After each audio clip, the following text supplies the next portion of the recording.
다 함께 사도신경 고백하심으로 10월 15일 새벽기도회를 하나님께 올려드리겠습니다. 전능하사 천지를 만드신 하나님 아버지를 내가 믿사오며 그 외아들 우리 주 예수 그리스도를 믿사오니 이는 성령으로 잉태하사 동정녀 마리아에게 나시고 본디오 빌라도에게 고난을 받으사 십자가에 못 박혀 죽으시고 장사한 지 사흘 만에 죽은 자 가운데서 다시 살아나시며 하늘에 오르사 전능하신 하나님 우편에 앉아 계시다가 저리로서 산 자와 죽은 자를 심판하러 오시리라. 성령을 믿사오며 거룩한 공회와 성도가 서로 교통하는 것과 죄를 사하여 주시는 것과 몸이 다시 사는 것과 영원히 사는 것을 믿사옵나이다. 아멘.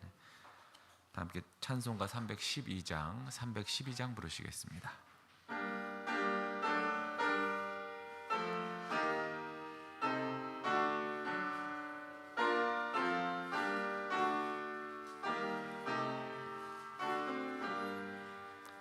너 하나님께 이끌리어 일평생 주만 바라면 너 어려울 때 힘 주시고 언제나 지켜주시리.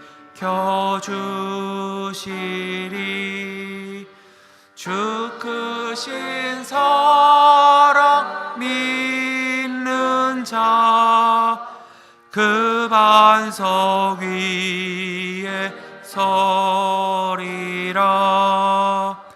너 설레는 맘 가다듬고 희망 중 기다리면서 그 은혜로신 주의 뜻과 사랑에 만족하여라. 우리를 불러주신 주 마음에 소원하신다. 주 찬양하고 기도하며 내 본분임 써다라. 주 약속하신 모든 은혜 내게서 이루어지리라. 참되고 의지하는 자 주께서 기억하시리. 아멘.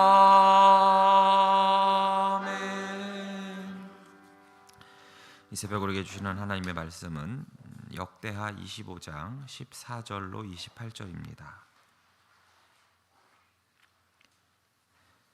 구약 690면쯤에 있습니다. 역대하 25장 14절로 28절 교독하시고 28절은 함께 읽겠습니다.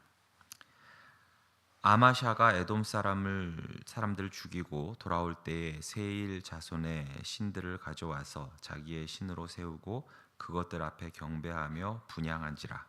그러므로 여호와께서 아마샤에게 진노하사 한 선지자를 그에게 보내시니 그가 이르되 저 백성의 신들이 그들의 백성을 왕의 손에서 능히 구원하지 못하였거늘 왕은 어찌하여 그 신들에게 구하나이까 하며 선지자가 아직 그에게 말할 때에 왕이 그에게 이르되 우리가 너를 왕의 모사로 삼았느냐 그치라.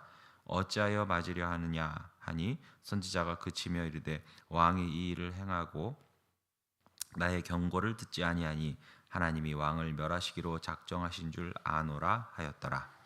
유다 왕 아마샤가 상의하고 예후의 손자 여호아스의 아들 이스라엘 왕 요아스에게 사신을 보내어 이르되 오라 서로 대면하자 한지라.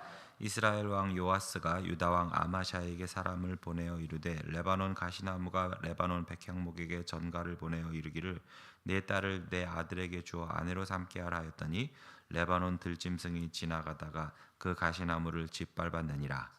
얘가 에돔 사람들을 쳤다고 내 마음이 교만하여 자긍하는도다. 내 궁에나 있으라. 어찌하여 화를 자초하여 너와 유다가 함께 망하고자 하느냐 하나. 아마샤가 듣지 아니하였으니 이는 하나님께로 말미암은 것이라. 그들이 에돔 신들에게 구하였으므로 그 대적의 손에 넘기려 하심이더라. 이스라엘 왕 요아스가 올라와서 유다 왕 아마샤와 더불어 유다의 베스메스에서 대면하였더니 유다가 이스라엘 앞에서 패하여 각기 장막으로 도망한지라. 이스라엘 왕 요아스가 베스메스에서 여호아스의 손자 요아스의 아들 유다 왕 아마샤를 사로잡고 예루살렘에 이르러 예루살렘 성벽을 에브라임 문에서부터 성 모퉁이 문까지 400규빗을 헐고 또 하나님의 전 안에서 오벳 에돔이 지키는 모든 금은과 그릇과 왕궁의 재물을 빼앗고 또 사람들을 볼모로 잡아가지고 사마리아로 돌아갔더라.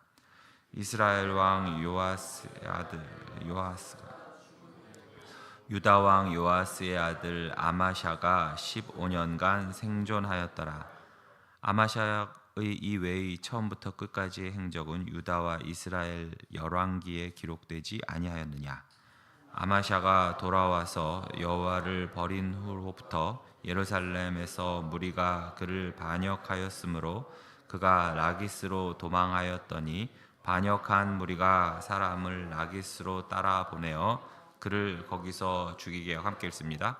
그의 시체를 말에 실어다가 그의 조상들과 함께 유다 성읍에 장사하였더라. 아멘.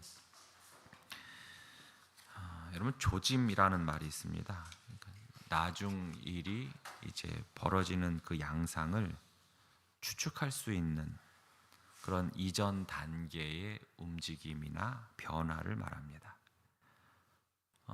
어제 본문에서 우리는 그런 조짐을 볼 수가 있었습니다. 어제 본문에서 아마샤는 하나님 앞에 정직한 모습을 보였다가도 또 그렇지 않은 모습을 보이는 혼재된 상태였죠. 그러니까 아버지를 죽인 반역자들에 대해서 그 당사자만 처형하는 결단. 그래서 하나님의 율법, 즉 자기의 죄로 인해 그 자신만 죽을 것이다.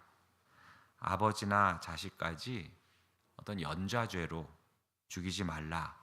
그러한 하나님의 율법은 잘 지켰습니다. 그러나 또 한편으로는 하나님을 전적으로 의지하지 않고 이스라엘 용병을 사와서 그 에돔을 치려고 했죠. 그런데 또 그러다가도 선지자의 권면을 듣고 그에 따라서 그 북이스라엘 용병들을 또 돌려보내기도 했어요. 그런데 이런 어떻게 보면 좀 불완전함, 온전하지 못한 태도, 두 마음을 품어서 정함이 없는 그런 조짐을 보였던 아마샤가 결국에는 돌이킬 수 없는 대형 사고를 친 내용이 바로 오늘 본문의 내용인 것입니다.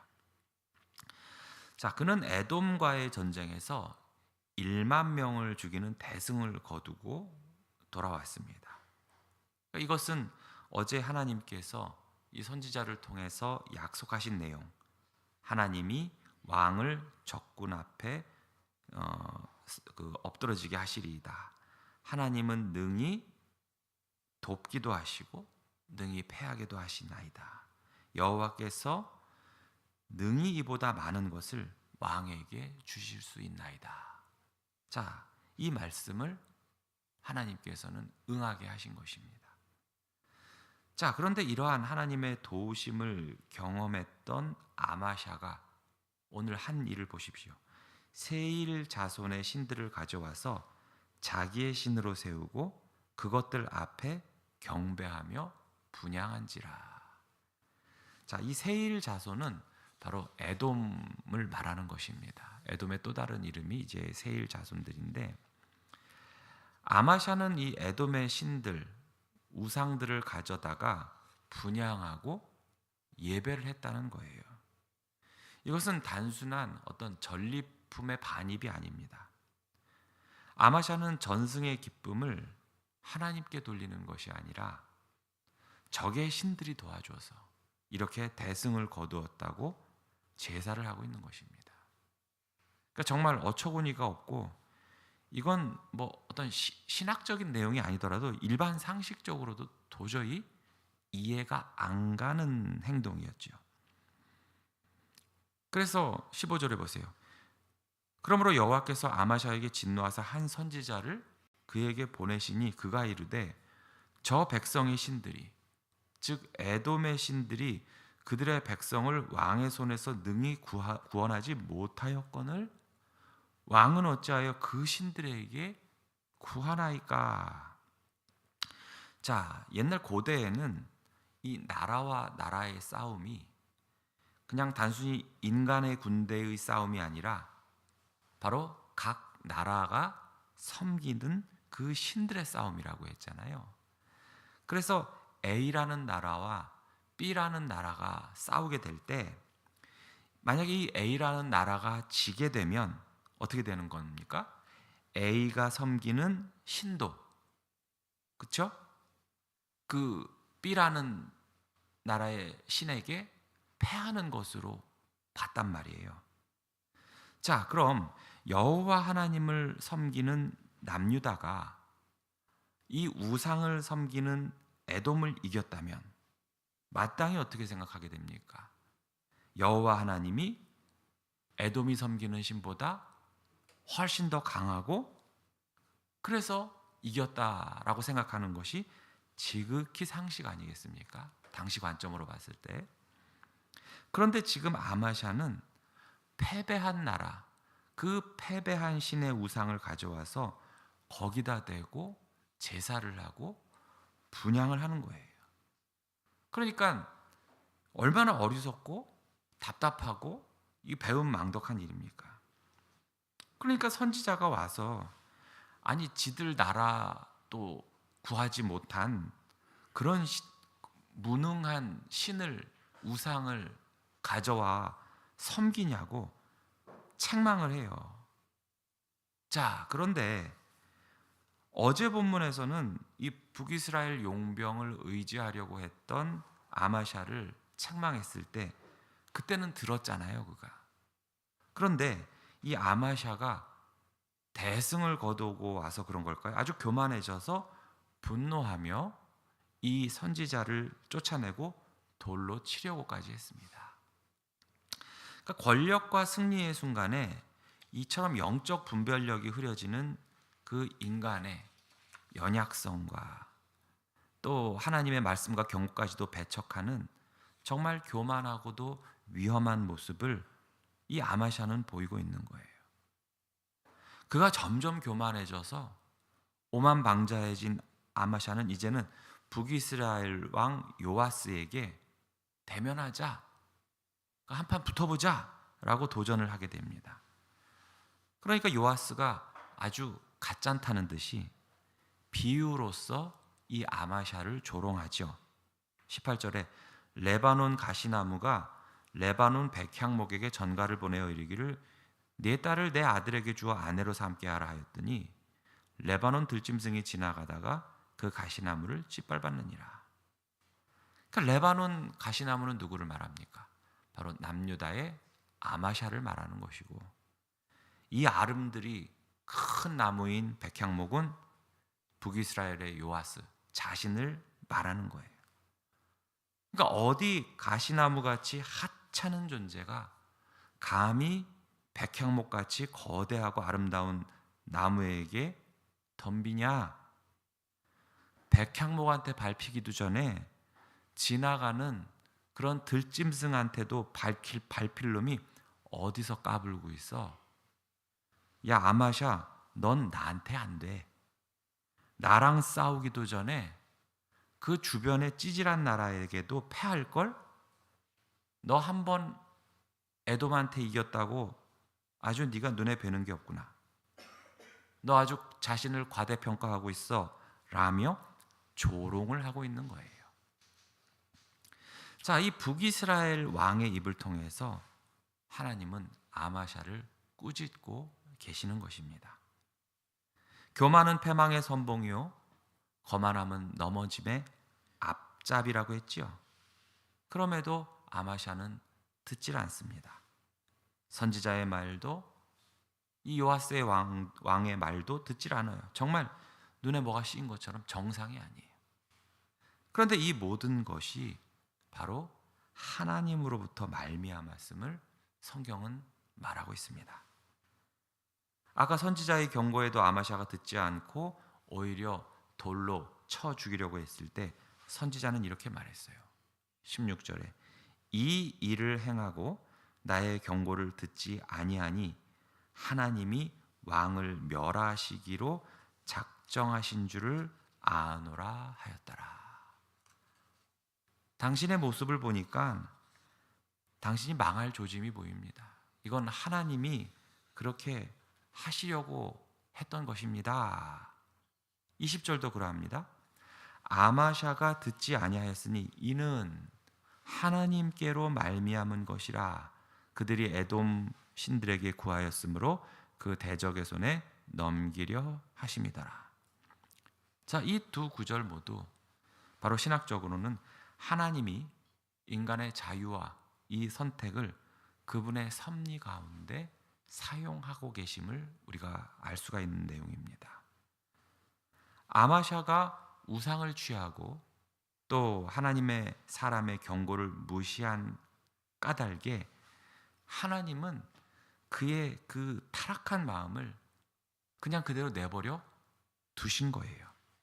한마디로 그 선택의 결과에 맡기심으로 그것 자체가 징계의 도구가 되게 하신 것입니다.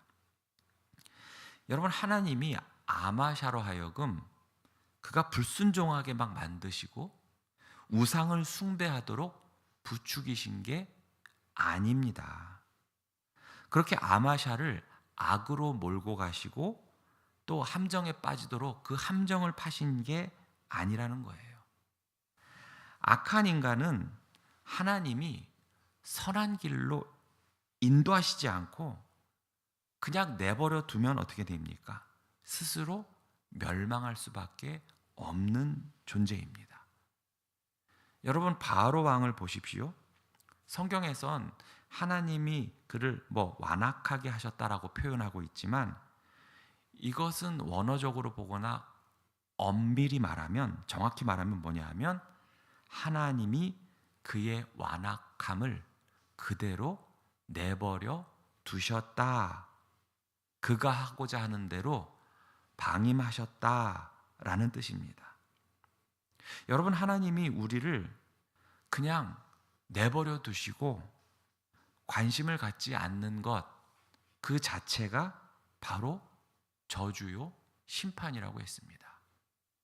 로마서 1장 24절에도 보시면 그러므로 하나님께서 그들을 마음의 정욕대로 더러움에 내버려 두사 그들의 몸을 서로 욕되게 하셨다고 했습니다. 하나님이 말씀을 통해서 내게 찔림을 주시고 불편함을 주시고 때론 징계를 통해서라도 나를 바른 길로 인도하시는 것은 그만큼 나를 사랑하시고 관심이 있으시다는 거예요. 나 자신은 그냥 내가 하는 대로 내버려 두라고, 관심 끄라고, 그게 편하고 좋은 것 같지만 그 결과는 비참한 후회만 있을 뿐입니다. 결국 아마샤는 어떻게 되었습니까? 이 북이스라엘이 이 남유다를 격파하고 남유다 군사들은 다 뿔뿔이 흩어지게 되었고 이 북이스라엘의 요아스는 이 아마샤를 사로잡아서 예루살렘으로 포로로 끌고 갑니다. 그리고 요아스는 이 남유다가 재건하기 어렵게 하기 위해서 성벽을 무너뜨리고 성전과 왕궁에 있는 보물과 유다의 재물들을 빼앗아가며 포로와 담보를 취하지요. 왕 한 사람의 이러한 교만과 우상숭배, 잘못된 선택이 개인적인 실패에만 머무는 것이 아니라 이렇게 온 나라 전체에 큰 피해를 입히고 만 것입니다. 그리고 그의 비참함은 여기서 끝나질 않아요. 자신의 아버지가 그랬듯이 그 또한 반역과 암살로 생을 마감하고 말았습니다. 27절 28절에 아마샤가 돌아서서 여호와를 버린 후로부터 예루살렘에서 무리가 그를 반역하였으므로. 왕이 하나님을 버리니까 연달아서 어떻게 됩니까? 백성들이 왕을 버립니다. 왕이 하나님을 외면하니까 예루살렘에서 무리들이 그를 외면하고 반역을 합니다. 그래서 그가 라기스로 도망하였더니 반역한 무리가 사람을 라기스로 따라 보내어 그를 거기서 죽이게 하고 그의 시체를 말에 실어다가 그의 조상들과 함께 유다 성읍에 장사하였더라. 이처럼 사람이 여호와를 버리니까 하나님도 그를 버리십니다. 이러한 구조는 구약에 계속해서 등장을 하고 있어요. 사사기 10장 13절에 너희가 나를 버리고 다른 신들을 섬기니 그러므로 내가 다시는 너희를 구원하지 아니하리라. 그래서 사사시대 이스라엘 백성들도 얼마나 큰 고통을 겪었습니까? 또 사무엘도 사울 왕에게 이렇게 말했죠. 왕이 여호와의 말씀을 버렸으므로 여호와께서도 왕을 버려 왕이 되지 못하게 하셨나이다. 그 결과 사울 왕의 결말도 얼마나 비참했습니까? 아마샤는 하나님의 말씀에서 그리고 그 역사에서 어떤 교훈도 얻지 못했던 것입니다. 사랑하는 성도 여러분, 성공의 표적, 예를 들어서 전리품, 지위, 또 각종 성과가 과연 어디서 온 것인지, 누구로 인해서 누가 인도하시고 도와주시고 은혜를 베푸셔서 내가 그것을 얻게 되었는지를 망각한 채 그것 자체들을 숭배하는 그것이 바로 우상이 되는 것입니다. 하나님이 주신 은혜의 결과를 그것을 주신 하나님보다도 절대 앞에 두어서는 안 되지요. 만약 여러분이 누군가에게 참 사랑하는 마음으로 선물을 줬는데 그 사람이 선물을 준 여러분에게 감사하는 것이 아니라 정작 그 선물을 준 사람은 외면하고 오직 선물만 감싸고 거기에 머리를 조아리고 그런다면 여러분은 어떠시겠습니까? 아마샤의 실패는 결국 교만에서 출발했어요. 이처럼 교만은 개인을 넘어 공동체를 파괴합니다. 또한 지도자의 영적 실패는 많은 사람에게 큰 악영향을 끼치지요. 사랑하는 성도 여러분, 이처럼 아마샤의 이야기는 우리에게 경종을 울려줍니다. 승리의 기쁨은 감사로 하나님께 올려드릴 때 그때는 복이 되지만 그 기쁨을 다른 것으로 채우면 그때부터는 우상이 되고 재앙이 되는 것입니다. 하나님을 대신할 어떤 전리품, 어떠한 성공과 어떠한 성과도 우리를 결코 지키지를 못합니다. 하나님이 없는 성공, 하나님이 없는 성취는 오히려 그것들이 우리를 멸망으로 이끌 가능성이 너무나 큽니다. 우리의 삶과 또 우리 교회가 매 순간 이처럼 하나님의 뜻과 하나님의 말씀에 겸손하게 순종하고 또 경청할 수 있기를 소원합니다. 말씀을 통해서 또 믿음의 동역자들의 권면을 받을 때 우리가 마음을 열고 또한 성공할수록 더욱더 겸손히 우리 주님께 무릎 꿇을 수 있는 모두가 되시기를 주님의 이름으로 축복합니다. 기도하겠습니다. 하나님 아버지, 오늘 아마샤의 이야기를 통해서 우리가 다시금 우리의 마음을 다잡고 경계할 수 있게 하시니 감사드립니다. 우리에게 주시는 모든 승리와 또한 성취와 또 성공 가운데 이 모든 것을 주신 하나님의 은혜에 우리가 먼저 반응하고 감사하게 하여 주시고, 우리 일상에서의 작은 성공의 증표들이 나의 우상이 되지 않도록 나의 마음과 중심을 지켜 주시옵소서. 권면하는 자를 향하여 귀를 열게 하여 주시고 교만의 길로 가지 않게 하여 주시옵소서. 지도자들에게 겸손과 분별을 주시옵고 공동체가 서로 세우며 서로를 보호해 줄 수 있는 그 은혜를 우리에게도 허락하여 주시옵소서. 예수님의 이름으로 기도하옵나이다. 아멘. 하늘에 계신 우리 아버지여, 이름이 거룩히 여김을 받으시오며 나라가 임하시오며 뜻이 하늘에서 이루어진 것 같이 땅에서도 이루어지이다. 오늘 우리에게 일용할 양식을 주시옵고 우리가 우리에게 죄 지은 자를 사하여 준 것 같이 우리 죄를 사하여 주시옵고 우리를 시험에 들게 하지 마시옵고 다만 악에서 구하시옵소서. 나라와 권세와 영광이 아버지께 영원히 있사옵나이다. 아멘.